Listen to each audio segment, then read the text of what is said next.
Salut à tous, chers parents artistes de la parentalité.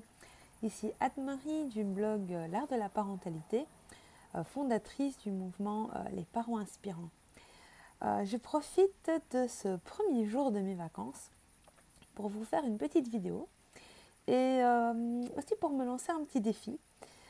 À l'occasion de mes vacances, j'ai pris un bon mois pour profiter de la petite famille, mais aussi, et je dirais même surtout, pour me ressourcer et retrouver de l'énergie. Donc durant ce mois, ce que je propose et le défi que je me lance, c'est de vous faire tous les jours une petite vidéo de 3-4 minutes sur l'un ou l'autre point de parentalité inspirante. Alors, vous allez voyager avec nous. Actuellement, on est encore à la maison au Luxembourg, mais nous allons bientôt partir pour l'Allemagne. Ensuite, pour la Slovaquie, il y aura un passage en Autriche. Nous nous rendrons en Italie avant de retourner en Slovaquie et rentrer ensuite au Luxembourg. Donc, nous allons voyager ensemble. Alors, peut-être qu'à chaque fois, je voudrais vous présenter une petite pépite de parentalité inspirante.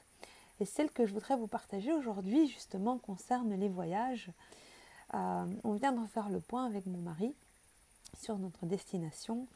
Et donc, en fait, nous allons en Slovaquie. Ça, c'est chez mes parents, qui ont une propriété dans la nature, dans la forêt, au bord d'un lac. Nous sommes très nature, très ambiance relax. Et pour notre petit garçon, Nathaniel, qui a 2 ans et demi, c'est super parce qu'il pourra profiter de ses grands-parents. Il pourra profiter de son tonton qui sera là et surtout, voilà, il peut courir librement dans le jardin et ça, c'est vraiment quelque chose à laquelle on accorde de l'importance parce que ça nous permettra en fait de ne pas stresser et de profiter à notre tour si on ne doit pas lui courir derrière, si on ne doit pas limiter le bruit qu'il fait. Et puis voilà, les liens avec la famille, c'est très important pour nous.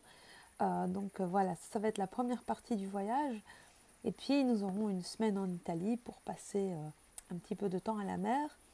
Et là par exemple nous avions hésité de prendre un logement directement en bord de mer. Mais ensuite nous avons changé d'avis et nous avons préféré aller plus un petit peu à l'intérieur des terres pour prendre un hôtel qui est plus beau, vraiment très sympa.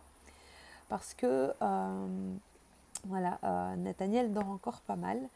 Et on prend vraiment soin de respecter son rythme, même pendant les vacances. Ça ne veut pas dire tout le temps, mais quand même, on essaie tous les jours de lui laisser faire sa sieste. Et du coup, pour ne pas avoir l'impression de se priver, ce qu'on fait, c'est qu'on choisit vraiment des beaux hôtels où on se sent vraiment bien, avec la piscine, avec... on va dire, on est quand même monté d'un niveau depuis voilà, qu'on fait ce type de voyage-là, avec le petit. Avant, on ne se souciait pas beaucoup, ça n'avait pas beaucoup d'importance vu qu'on était tout le temps en vadrouille. Maintenant, effectivement, on prend notre temps, des siestes et aussi le soir, on respecte plus ou moins son heure de coucher. Évidemment, pas tous les soirs, hein, on s'accorde aussi de plier un petit peu son agenda, mais globalement, on essaie quand même sur la semaine au moins un soir sur 2 de faire son coucher à 8h30 comme d'habitude. Et donc, on veut être quand même dans un cadre très agréable, avec une chambre séparée pour lui. Comme ça, nous, on peut profiter de nos soirées en amoureux, soit se regarder quelque chose à l'intérieur, ou bien profiter de la terrasse. Voilà, donc ça, c'était le petit point à faire. Je voulais vous partager comment on voyage, nous, aujourd'hui, depuis qu'on a le petit. Et du coup, l'importance de respecter son rythme au petit, mais aussi voilà, de se faire plaisir et de... voilà, de ne pas se sacrifier, surtout pas, parce que c'est les vacances, on veut se faire plaisir. Mais comme ça, voilà, on se trouve quelque chose, un endroit qui nous plaît vraiment. Et en même temps, on respecte son rythme à lui, ce qui fait qu'il est de meilleure humeur, il reste assez facile à vivre. Et comme ça, on profite bien de nos vacances, tous ensemble en famille.